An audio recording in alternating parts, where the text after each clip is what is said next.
Halo, Halo, suara aku udah cukup jelas ya? ya udah jelas. Oke, mungkin sebelumnya Kak Ferdian boleh nih perkenalan diri dulu ke teman-teman yang lagi nonton semua hari ini. Ya, jadi halo teman-teman semua. Jadi namaku adalah Ferdian David. Jadi aku ini masih mahasiswa sebenarnya dan aku founder dan mentor juga dari Cuandemik. Gitu ya sih. Oke, nah jadi ini kan kita bakal bahas-bahas soal scalping nih ya Kak. Jadi mungkin buat teman-teman semua, supaya lebih follow up juga nih ya, kita hari itu bakal bahas soal scalping. Tapi mungkin sebelum kita masuk ke topik scalping itu sendiri, aku mau minta outlook IHSG dulu dong dari Kak Ferdian tuh gimana sih sekarang ini? Oke, kalau misalnya aku kan sebenarnya dari Sabah Insurance Club kan jarang ya ngeliat ESG. Cuma Ya betul. aku lihat ESG dari technical analisisku aja ya. Boleh. Jadi sebenarnya dari teknik analisisku aku tunjukin ya. Oke. Jadi sebenarnya dia ini ESG ini sampai saat ini masih on track ya karena dia masih dalam fase uptrendnya. Cuma untuk saat ini dia sedang berada di fase sideways-nya dan juga aku lihat sekarang di sini dia membentuk pattern yang namanya chart pattern broadening wedge. Jadi chart pattern ini adalah chart pattern continuation karena pada awal ini dia mengalami kenaikan. Jadi ini merupakan chart pattern continuation. Jadi harusnya sih harapannya dengan chart pattern ini dia bisa melanjutkan kenaikannya ke sini. Dan juga kita tahu kita udah masuk ke cycle time-nya IHSG nih, window dressing kan ya. Iya Jadi betul, akhir. mungkin itu bisa bisa menjadi dukungan juga untuk IHSG buat ngepam lagi. Soalnya kita lihat dari historinya juga, jadi ini Desember tahun 2021, ini dari awal Desember sampai Januari, ini merupakan Nah, fondasi dan sampai akhirnya IHSG juga ngepam. Terus kita mm, lihat juga 2020 juga di daerah sini mm, sama juga ya patternnya. sama juga ya. Ini juga jadi momentum buat ISG juga ngepump. Jadi dari aku ISG masih dalam fase uptrend ya sih, masih di dalam jalurnya lah, gitu.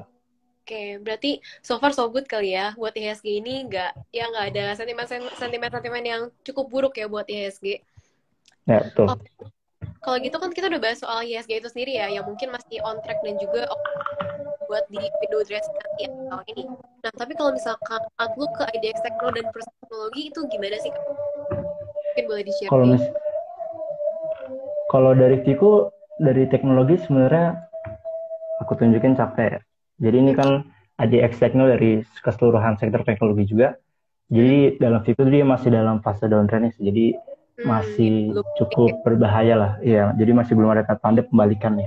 Jadi menurutku masih kurang menarik lah untuk sektor teknologi. Gitu. Oke, berarti mungkin kalau di akhir tahun boleh nggak sih di spill dulu nih? Kan IHSG sendiri tuh bakalan, secara historis juga IHSG tuh biasanya di akhir tahun pasti mengalami kenaikan ya. Sedangkan kalau Ya. teknologi sendiri tadi kan ya masih downtrend lah, masih kurang oke. Jadi kira-kira sektor apa sih yang oke banget nih buat di akhir tahun lagi terutama di window dressing? Kalau di Windows Dressing Series kan biasanya kita lihat ke penggerak ISG sendiri aja ya di Hmm. sektor banking. Kan biasanya sektor banking kayak BCA, BRI itu biasanya menjadi penggerak kuat ISG lah. Jadi kita bisa lihat dari situ aja ya untuk momentum Windows Dressing sendiri.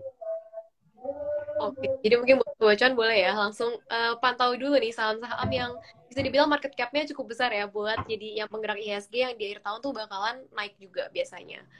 Nah, Ya, oke. Sekarang mungkin kita masuk ke topik utama ya. Kita mau bahas soal scalping. Nah, mungkin sebelumnya nih, sebelum kita bahas secara lebih dalam lagi, mungkin boleh dijelasin dong, scalping tuh apa sih sebenarnya? kalau menurutku scalping itu teknik berdagang ya dalam waktu jam, menit atau bahkan bisa dalam hitungan detik itu kita bisa melakukan perdagangan itu. Cuma inti dari scalping itu sebenarnya seni memanfaatkan momentum sih. Jadi momentum ini bisa dijadikan senjata utama lah dalam kita melakukan scalping begitu. Oke. Nah, momentumnya tuh sebenarnya apa sih yang dicari? Kan kayak tadi dibilang bahkan dalam hitungan detik tuh bisa kan ya? Maksudnya jadi apa sih yang dilihat dari scalping tuh? Yang dilihat dari scalping itu sebenarnya momentum ada bisa lihat dari akun bandarnya, bisa kita lihat dari momentum kenaikan yang sangat tinggi kan dalam scalping itu kan kita istilahnya nyopet lah, nyopet lama-lama jadi bukit kan. Jadi kita ambil kecil-kecil gitu lah. Untuk kita bisa mengambil kecil-kecilnya itu kita membutuhkan volatilitas. Nah, volatilitas itu bisa range itu bisa kenaikan 10 sampai 12% apa 20% misalnya. Jadi kita bisa Hmm, mengambil range itu dari momentum tersebut 1 sampai 3%. Jadi intinya momentumnya adalah kenaikan yang sangat tinggi tersebut dan disertai dengan volumenya tentunya. Oke, berarti lihat dari volumenya ya, dan juga pergerakan dari bandarnya ya. Nah, tapi mungkin kan agak susah ya, kan kalau misalkan trading yang agak panjang ya masih bisa lihat dari candlestick ya, dari teknikalnya gitu. Nah, kalau scalping tuh lihatnya dari apanya sih sebenarnya? Kalau aku sendiri sih dari dulu kan pakai teknik analisis ya. Sebenarnya sekarang ini kalau ada banyak cara, bisa lihat dari teknikal analisisnya, bisa lihat dari bandarmologinya kayak gimana, bisa lihat dari pergerakan bid overnya. Jadi dengan kita memanfaatkan ketiga style tersebut, sebenarnya itu yang bisa menjadi fondasi kita lah buat kita melakukan scalping begitu. Oke, berarti sebenarnya caranya ada banyak juga ya buat scalping. Nah, sebenarnya ada yang Ya, bilang juga nih, kalau scalping itu emang bener gak sih metode yang paling cepet cuan, atau itu emang itu hoax aja gitu? sebenarnya nggak bisa dibilang itu juga sih. Tergantung orang yang melakukan metodenya itu. Karena ada juga yang melakukan metode scalping dan akhirnya juga boncos juga gede lagi. Rugi. Karena kan Iya. kita tahu, iya, karena kita tahu kan kalau scalping itu di balik kita bisa dapat cuan secara cepat, kita juga bisa mendapatkan kerugian yang secara Loss. singkat gitu. Ya. Iya. Jadi ini semua tergantung masing-masing kita lah yang menggunakan metode tersebut. Karena bisa jadi juga ketika orang tersebut menggunakan metode swing juga, itu bisa Hmm. mendapatkan cuan yang gede juga. Jadi Iya. tergantung kita menggunakan metode tersebut kayak gimana, begitu. Hmm. Oke deh. Nah, mungkin boleh nggak sih dikasih beberapa tips nih? Apa aja sih hal-hal yang harus kita perhatiin saat pertama kali kita mau mulai belajar scalping nih? Kalau aku sih dulu pada saat pertama kali belajar scalping ya, aku cari tahu dulu nih sistem scalpingnya itu kayak gimana. Nah, sistem scalping itu seperti saham apa yang harus kita scalpingkan, karena kan nggak semua saham nih bisa kita scalpingkan. Nggak mungkin dong sekelas BBRI yang naiknya cuma 3 sampai Iya. 5% sehari kita scalpingkan kan. Nah, itu bakal susah. Nah, selain itu juga kita harus tahu gimana cara titik entry-nya, gimana kita bisa cari tahu saham apa nih yang berpotensi buat naik. Nah, itu bisa kita gunakan teknik analisis, bid over, dan kita juga bisa harus tahu nih di mana titik TP-nya di mana. Jadi kita harus tahu dulu konsep scalping itu seperti apa. Nah, mungkin untuk kita bisa mencari tahu konsep scalping tersebut, kita bisa pakai modal kecil dulu untuk tahu Hmm. konsep scalping itu seperti apa. Karena nggak mungkin dong kita udah taruh modal gede tapi kita asal-asalan gitu dalam scalping, kan Iya, bisa jadi kan itu jadi boncos. boncos Hmm. ya gitu. Bener. Oke, nah mungkin supaya lebih jelas nih Kak, kira-kira dari Kak Ferdi sini boleh nggak sih tunjukin kira-kira kayak gimana sih? Apalagi tadi kan Kak Ferdi lebih biasanya scalping tuh pakai technical analysis juga ya. Kira-kira boleh nggak sih Ya, kasih lihat gimana caranya? kalau aku sih biasanya ngelihatnya secara simpel ya. Mm-mm. Buat tahu sama apa yang mau diskonsumsi, biasanya aku lihatnya dari stock gainer. Kalau misalnya teman-teman di Ini. sekuritasnya apa OLT-nya ada stock gainer, nah teman-teman bisa ngeliat dari situ. Nah, dari stock gainer tersebut, teman-teman bisa eh, dianalisis satu-satu apakah dari stock gainer tersebut ada saham-saham yang dari technical analisisnya breakout gitu. Kalau aku sih Mm-mm. lebih lebih prefer ke metode breakout yang paling sering aku gunain itu. Jadi biasanya aku gunain itu supaya momentum, supaya besok itu aku bisa melakukan entry. Nah, untuk melakukan entry itu aku biasanya kecilin time frame. Kecilin time frame itu 1 sampai 5 menit lah untuk nentuin titik entry-nya, titik cut loss-nya di mana, dan titik take profit-nya itu di mana. Gitu.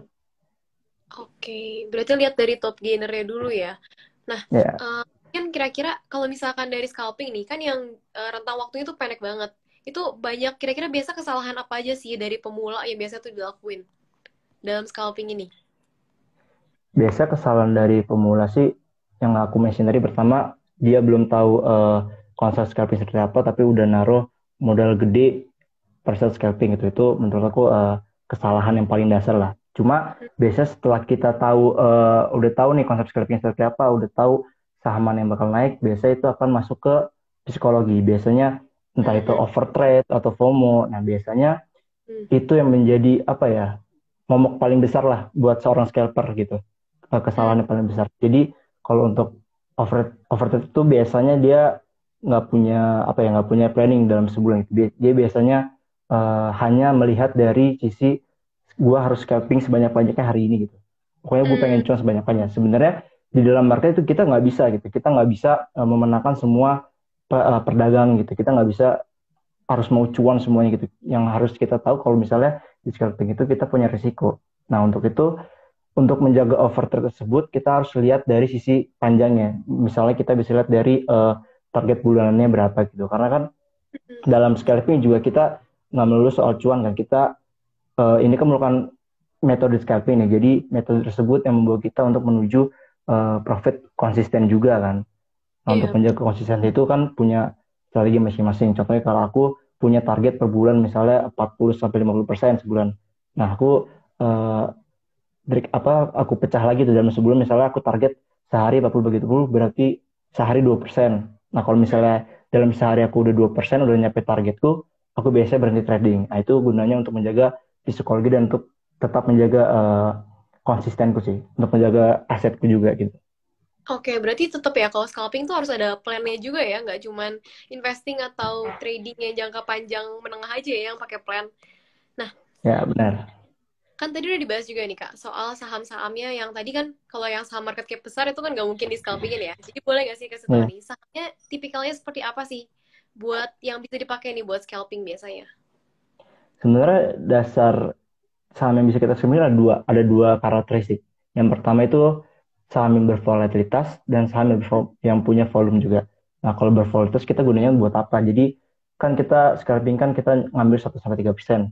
Nah, kita butuh saham bervolatilitas itu untuk mengambil momentumnya dari kenaikan dia 1-10-20%. Nah, kita bisa mengambil momentumnya di range antara 1-10 10% tersebut. Jadi kita bisa mengambilnya di situ. Jadi kita harus benar-benar tahu lah titik entry-nya pakai technical analysis misalnya begitu. Terus selain volatilitas juga kita juga butuh saham yang bervolume juga, kan nggak mungkin kan kita udah masuk di saham ini misalnya 1.000 lot gitu, tapi di Hmm, sisi bid offer juga nggak memenuhi 1.000 lot, iya, otomatis kita nggak bisa jual kan, dan bener. akhirnya kita nyangkut. Nah, itu yang harus kita perhatikan juga. Jadi ada dua, jadi saham yang bervolatilitas dan juga saham yang bervolume gitu. Oke, berarti lihat ada volatilitas dan juga volumenya ya. Itu berarti harus dua-duanya terpenuhi ya, nggak boleh salah satu doang. Ya, benar. Sebenarnya kalau misalnya untuk bervolume itu tergantung dari equity kita juga. Kalau misalnya equity kita 100.000 gitu, misal kita masuk scalping 100.000, ya kalau misalnya dalam saham tersebut kita bisa in and out pada saat itu juga, ya Hmm? udah nggak apa-apa. Jadi itu Oh, tergantung equity kita seberapa besar sih.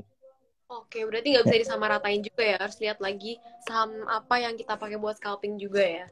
Nah, ya oke, benar. mungkin mau nanya sedikit nih. Kan kalau misalkan di akhir tahun ini, kayak tadi udah sempat dibahas juga, itu bakal ada window dressing kan, dengan secara teori sendiri, itu tuh biasanya IHSG yang naik gila-gilaan lah. Apalagi saham-saham dengan Hmm. market cap. Nah, sebagai seorang scalper nih, apakah bakalan memanfaatkan momentum itu juga, atau kayak ya udah keep on track aja dengan scalpingnya gitu, nggak mau ke investing atau ke trading? Sebenarnya kalau dari aku sendiri sih aku nggak benar-benar nggak merhatiin hal itu ya, ada window dressing atau enggak, Hmm? karena aku juga nggak tipe sahamku juga nggak seperti itu. Jadi aku Oh, tetap sesuai dengan tipe sahamku aja kayak gimana. Karena kan kalau misalkan scalping kan pasti tiap hari ada aja saham yang naik kenceng kan. iya Nah, bener. aku biasanya manfaatnya di situ aja sih. Jadi aku nggak merhatiin sih mau ada window dressing mau ada January effect atau bagaimana.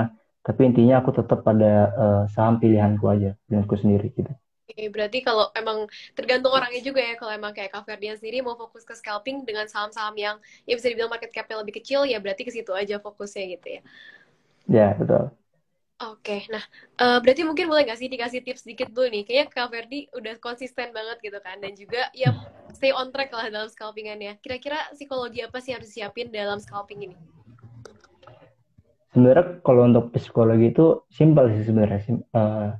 Disiplin sama mengerti kata cukup. Sebenarnya dua kata simpel itu sulit buat dilakukan kan.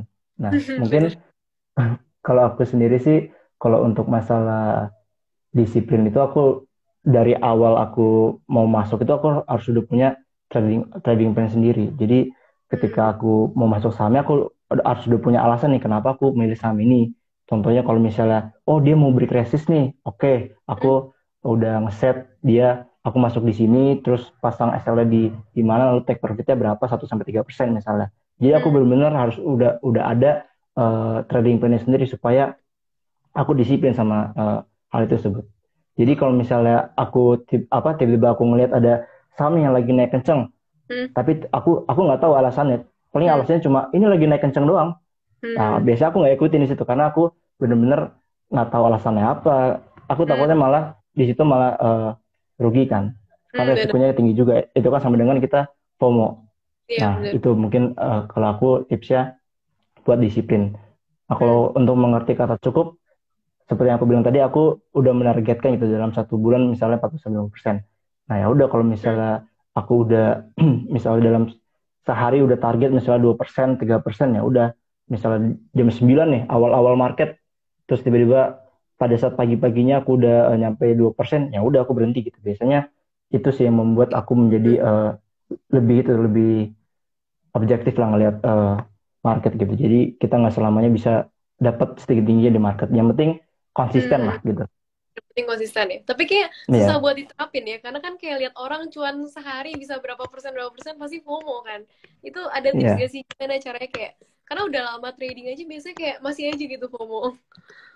Nah, itu sebenarnya susah ya, susah buat diarahin karena yang tahu solusinya ya diri sendiri karena bisa aja nih dua orang apa mulai trading yang sama, sama-sama punya apa tahu analisis gimana, sama-sama nge-grow bareng tapi bisa jadi hasilnya berbeda kan karena Iya, benar-benar. psikologis masing-masing. Jadi menurut sih yang tahu solusinya diri sendiri. Cuma mungkin dari sekarang lebih apa ya, lebih jangan denial lah sama kesalahan sendiri karena Iya, kan kita sering denial kan dengan kesalahan benar. kita ya udah tahu salah tapi tetap aja ditahan kan. Lanjutin. Iya, Ya tetap dilanjutin nggak dikatos dan akhirnya jadi investor nyangkut. mendadak jadi swing ya nyangkut. Nah itu mungkin lebih ke ya udah sadar aja akan kesalahan kita terus di samping kita sadar kita juga harus evaluasi sama kesalahannya. Jadi Iya. kita jangan sampai kita mengulangi kesalahan yang sama. Mungkin kita bisa research nih, kita bisa lihat di YouTube tentang para expert-expert gitu kan ngejelasin. Nah dari situ kita mungkin bisa mendapat pencerahan karena dan lakuin aja. Jadi Oh, learn by doing lah gitu. iya benar. Oke, berarti harus mau ngaku salah juga ya dalam scalping ini. Nah, Ya. mungkin sekarang kita jawabin beberapa pertanyaan ya yang udah masuk. Ini ada yang nanya, gimana sih Kak cara terbaik untuk scalping agar gak rugi dan hasilnya bisa cuan Kak? Sebenarnya kalau nggak rugi sih nggak bisa ya karena kita tuh dalam scalping tuh pasti pasti ada yang namanya rugi. Cuma itu tentang bagaimana kita mengelola kerugiannya gimana. Nah, Iya. makanya kita punya yang namanya trading plan. Nah, trading plan itu untuk meminimalkan resiko rugi tersebut. Ya nggak apa-apa kalau misalnya rugi, tapi tetap di trading plan kita ya nggak apa-apa. Itu bisa menjadi metode yang terbaik juga buat kita. Karena kan kita juga nggak tahu kan saham bakal kemana kan. Kita Iya. bukan bandarnya kan. Kita cuma follower. Jadi yang penting sih kita punya trading plan aja sebenarnya. Nggak ada cara terbaik sih emang. Oke, Gitu. berarti diri masing-masing ya harus belajar dulu dan ya emang yang tadi balik lagi learning by doing juga. Nah, ini Ya. mungkin pertanyaan selanjutnya nih, ada yang nanya, gimana sih Kak cara cut loss cepat saat scalping? Mungkin kan kalau scalping tadi hitungannya menit atau bahkan detik gitu, terus tuh tiba-tiba Hmm. sahamnya udah buru jeblok duluan terus belum sempat keluar. Itu gimana sih caranya? Ya itu tergantung itu ya. Tergantung amal dan ibadah ya kalau gitu nggak bisa kita atur sebenarnya. Oke. Iya. Jadi ya kalau misalnya kita udah punya titik cut loss tertentu ya udah kita siap-siap di situ aja karena aku biasanya kalau misalnya aku udah masuk gitu, biasanya tanganku tuh udah di cut loss-nya aja, udah di titik cut loss-nya. Jadi misalnya tidak sesuai dengan aku harapan ya udah aku langsung pencet area cut loss-nya. Jadi aku nggak langsung di mouse itu nggak langsung di titik apa take profitnya itu. Jadi menurutku sih ya tergantung marketnya gimana kita nggak bisa ngatur sih. Yang penting punya Iya. trading plan aja sebenarnya gitu. Oke, oke, berarti yang penting ya, kalau misalkan udah jeblok, ya gimana ya kalau misalkan nggak keburu cut loss? Iya, Ini susah.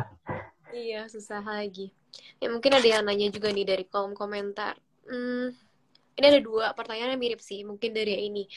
Mau dijelaskan Kak, ada cara screening, technical untuk entry, dan cut loss, sama cara lihat bid offer. Mungkin dari cara lihat bid offer dulu aja, karena udah ada dua orang yang nanya. Ya.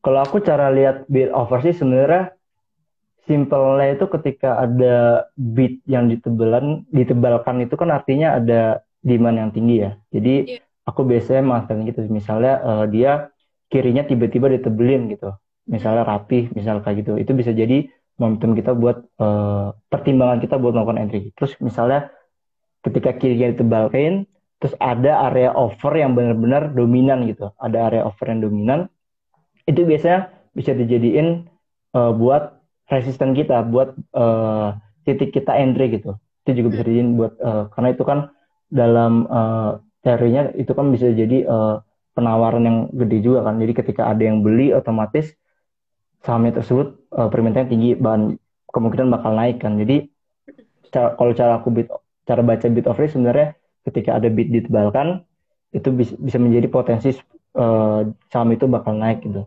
Begitu. Oke, berarti mungkin next buat yang technical untuk entry dan cut loss-nya itu gimana sih lihatnya?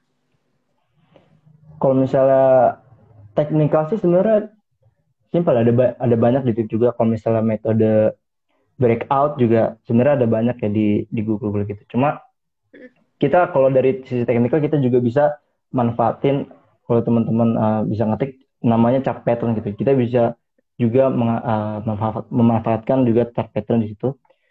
Cuma kalau misalnya untuk teknikal sih kita enak sih sebenarnya, ada cheat sheetnya sebenarnya di Google. Jadi aku dulu tuh bener-bener ketika masih belum tahu ya udah aku lihat di cheat sheetnya di Google, kan di situ kelihatan tuh ada titik SL di mana, entry di mana, terus take profitnya di mana, ya udah aku ikutin di situ aja sih misal apa biasanya.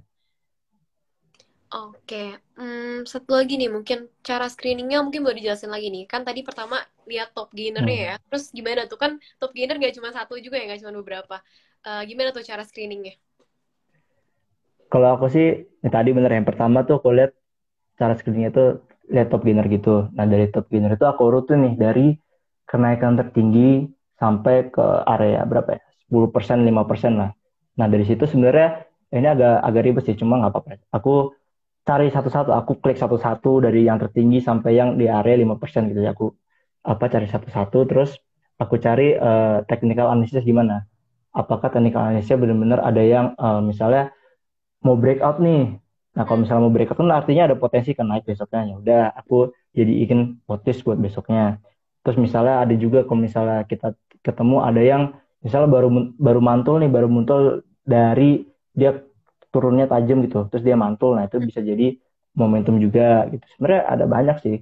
Jadi tergantung kita eh, nyarinya teknikalnya gimana. Sebenarnya kalau aku kan teknikal banget nih. Jadi aku ngeliatnya kalau misalnya teknikalnya bagus, ya udah aku jadiin watchlist. Cuma cari-cari sahamnya dari stock dinner itu, begitu. Oke, nah ini ada juga yang nanya nih, gimana sih cara milih saham yang cocok untuk scalping? Karena kadang terlalu volatil juga jadi mudah rontok. Ya, nah itu sebenarnya kuncinya juga dalam scalping itu kita tahu karakteristik sahamnya gitu ya. Jadi kalau Hmm, misalnya kita tahu karakteristik sahamnya, itu bisa jadi kita dalam aku sendiri juga pernah mengalami. Jadi bisa jadi ketika aku tahu karakteristik sahamnya gitu, dalam seminggu itu sahamnya itu mulu gitu. Jadi poin pentingnya itu kita buat tahu cari tahu karakteristiknya itu kita masuk, bisa aja kita masuk satu lot dua lot gitu. Fungsinya kita tahu karakteristik sahamnya gimana. Jadi hmm, kalau misalnya kita cuma ngelihat doang tapi nggak masuk, itu biasanya ya udah bakal lewat aja. iya kalau iya. misalnya kita kalau misalnya kita masuk walaupun satu sampai dua lot, kita bisa tahu bagaimana prosesnya dia naik, prosesnya dia pembentukan bid offer gimana pas dia mau naik, terus juga kita lihat teknikalnya gimana sih ketika dia mau naik gitu. Jadi begitu sih. Oke, berarti kalau misalkan buat yang investing atau apa, biasa kan lihat dari perusahaannya, ya kita juga berarti dalam scalping tuh harus kenalan dulu ya sama emitennya, harus tahu karakteristiknya tuh kayak gimana. Nah, ini Ya mungkin ada yang betul. nanya lagi nih. Kak Ferdian gunain technical analysis sama volume doang atau lihat Broksum dulu baru masuk? Kalau aku sih lebih ke technical analysis aja sih. Sebenarnya aku Broxum tuh nggak terlalu concern lah sama Broxum.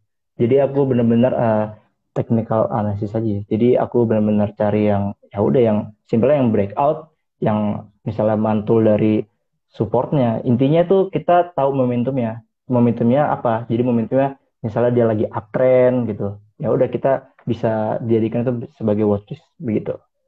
Oke. Nah, ini ada yang nanya lagi. Kalau buat time frame-nya saat lihat chart buat scalping itu pakainya berapa menit ya? Kalau aku 1 sampai 5 menit sih. Jadi tergantung kalau misalnya di 1 menit nih aku nggak bisa baca polanya kayak gimana, cat-cat ini kayak gimana, ya udah aku ganti ke 3 menit. Kalau misalnya 3 menit masih nggak bisa dibaca, ya udah ke 5 menit. Jadi time frame 1 sampai 5 menit ini tergantung dari teman-teman bisa ngebaca candle-nya atau gimana gitu. Oke, oke. Berarti disesuaikan lagi aja ya. Berarti balik lagi ke cocoknya itu kayak gimana. Nah, Ya, ini ada yang nanya lagi. Kak, gimana sih caranya dapet saham yang breakout resist? Kan mungkin kalau biasa saham-saham yang breakout, ya bisa tiba-tiba pagi-pagi udah keburu naik gitu, terus kita nggak dapet. Itu gimana sih hmm. cara dapet deh? Ya sebenarnya cara dapetnya juga hoki-hokian sih kalau gitu.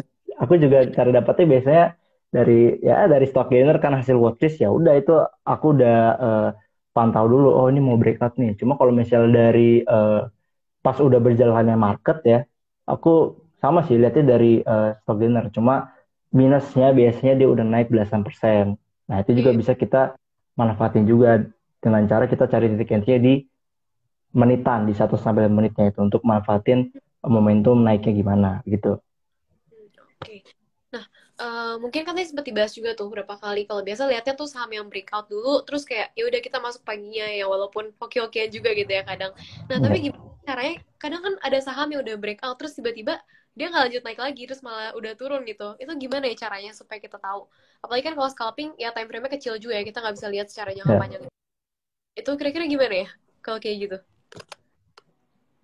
Kalau aku sih biasanya buat memvalidasi dia breakout biasanya dia disertai dengan volume ya. Kalau misalnya pagi dalam candle daily-nya misalnya dia melakukan breakout dengan volume yang tinggi, biasa rata-ratanya misalnya kecil terus tiba-tiba hari itu tinggi, gitu. Nah itu bisa jadiin eh, buat keyakinan kita buat memvalidates ya biar dia lebih valid lagi gitu. Kemungkinan naiknya juga lebih valid lah. Jadi aku lihatnya dari volume juga. Terus lihat juga dari bid offernya pagi-pagi, misalnya pagi-pagi ini ada yang makan banyak nih, ada yang makan banyak terus-terusan gitu kan. Terus dari sisi bidnya juga dijaga sama bandara gitu ya udah itu bisa bisa lebih valid lah buat kita melakukan entry gitu. Oke. Oke, mungkin karena pertanyaannya udah hampir kejawab semua ya, sisanya mirip-mirip sih pertanyaannya. Kalau gitu mungkin dari Kak Ferdian boleh nggak kasih apa ya tips gitu, tips terakhir nih buat teman-teman semua yang mau belajar scalping. Tipsnya sih kalau dari aku eh, disiplin disiplin sama trading plan sih tipsnya. Kalau misalnya kalian udah disiplin sama trading plan tuh aku yakin secara otomatis kalian bakal bisa mendapatkan cuan yang konsisten lah karena sebenarnya disiplin itu kunci paling pentingnya dalam kita scalping karena kita Oke. tahu di saham scalping ini kita sangat bermain dengan resiko yang sangat besar. Jadi dengan adanya trading plan itu kita udah bisa membatasi resiko yang tersebut dan kita juga udah bisa menargetkan berapa sih yang bisa kita dapatkan selama 1 bulan ke depan gitu gitu. Jadi begitu. Oke. Oke, berarti intinya harus disiplin ya, dan bahkan disiplin itu nggak cuma di scalping doang, tapi masuk di trading dan juga investing itu sama aja, kita juga harus disiplin. Oke, mungkin karena udah 30 menit juga ya nih Kak, thank you so much ya hari ini udah mau ngobrol-ngobrol Ya, bareng, dan hari ini belajar bareng, terima, belajar juga nih soal scalping. Dan aku ya, juga mau terima kasih ingetin, Razel. ya buat teman-teman semua, hari itu ada giveaway OVO 50.000 buat 3 orang pemenang, kalian tinggal access aja IG Live ini, kalian post story kalian, dan jangan lupa untuk tag @caricuan.official dan juga tag @cuandemik. Oke, thank you so much Kak, sekali lagi. See you. Terima kasih Razel. Terima kasih Cari Cuan. Tuh, Ya, aku thank you. Ya.